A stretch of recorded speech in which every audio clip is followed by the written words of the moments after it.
Those $40 shoes you're wearing right now, they actually cost you $240 over 3 years. Your brain didn't miss that math.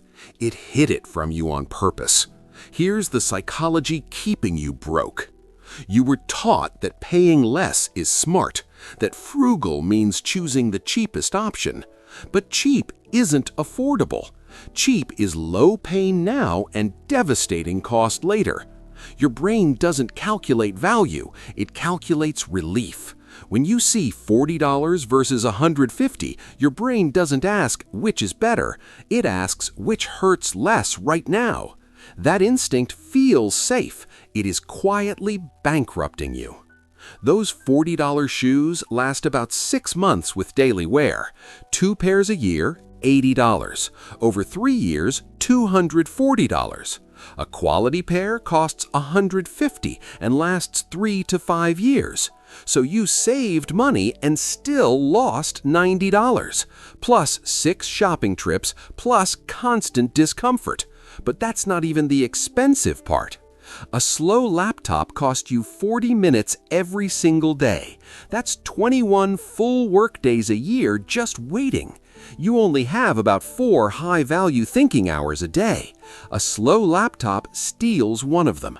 That's 25% of your earning capacity gone.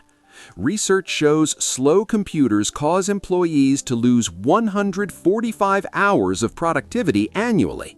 If you're making $35 an hour, that's over $5,000 in lost earnings. A $400 laptop feels affordable.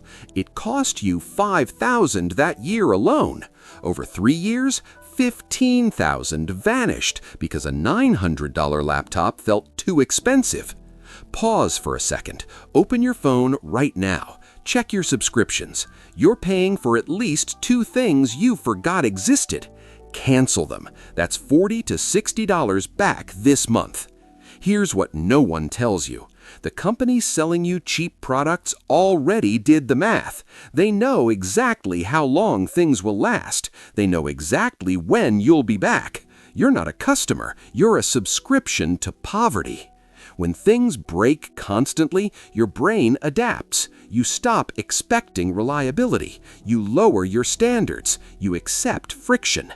That's not realism. That's learned helplessness disguised as frugality.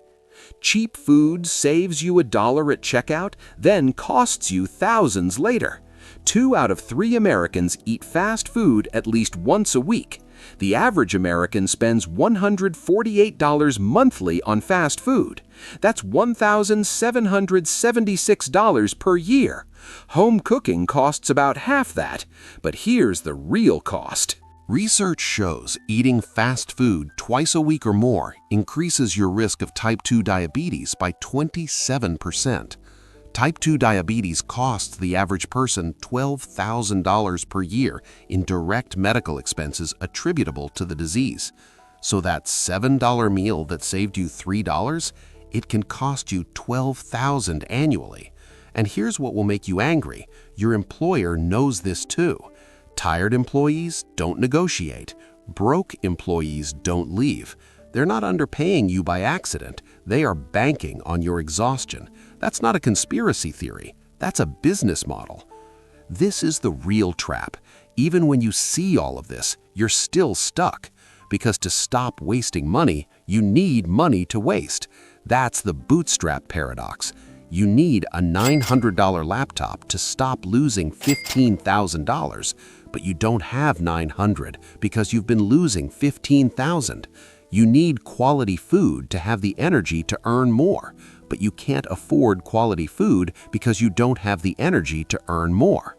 This is the real poverty trap. Not that poor people make bad decisions, it's that poverty makes every decision bad. When you're broke, the smart choice and the affordable choice are always opposites. Your brain knows buying quality saves money long term. Your bank account only cares about surviving this week. So you buy the $40 shoes again because you have to, and the system counts on it. Here's what most financial advice won't tell you. Just buy quality isn't advice, it's a luxury. Just meal prep, assumes you have time, energy, and a working kitchen. Just invest in yourself assumes you have anything left to invest. The people saying just buy better have never had to choose between quality shoes and rent. Being poor is expensive. Every day you're broke, you pay more for the same life. Worse food, broken tools, constant replacements, higher interest, overdraft fees, and escaping expensive requires money you don't have because being poor is expensive. That's the loop. So how do you escape? Not with willpower, not with budgeting apps, with strategic inefficiency. You can't escape all of it, but you can break one cycle. Track just 3 expenses this week, not all of them. 3. Your daily coffee, your lunch, your impulse purchases. Write down what you spent and what it actually gave you. Not what you hoped it would give you, what it actually did. Most people find that 40% of their necessary spending isn't. It's just friction tax, exhaustion tax, decision fatigue tax. That $5 coffee isn't about caffeine. You could make it for 50 cents. It's about the ritual, the break, the escape. Once you know what you're actually buying, you can decide if it's worth it. Sometimes it is. Sometimes the $5 is buying sanity. But sometimes it's just buying the illusion of relief. When you know the difference, you can redirect that $5 to something that actually compounds. Not into stocks, not into crypto, into the 150 shoes that last 5 years. Buy the quality laptop, but buy it refurbished. Same performance, 60% off. Meal prep, but only the proteins.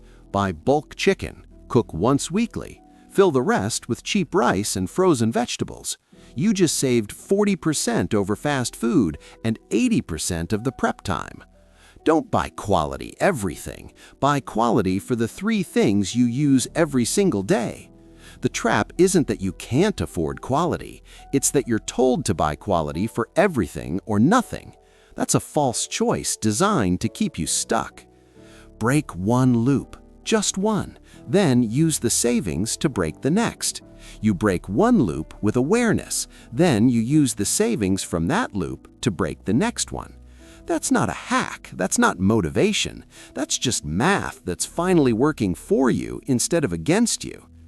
This is why I break down the psychology and systems keeping people broke every week.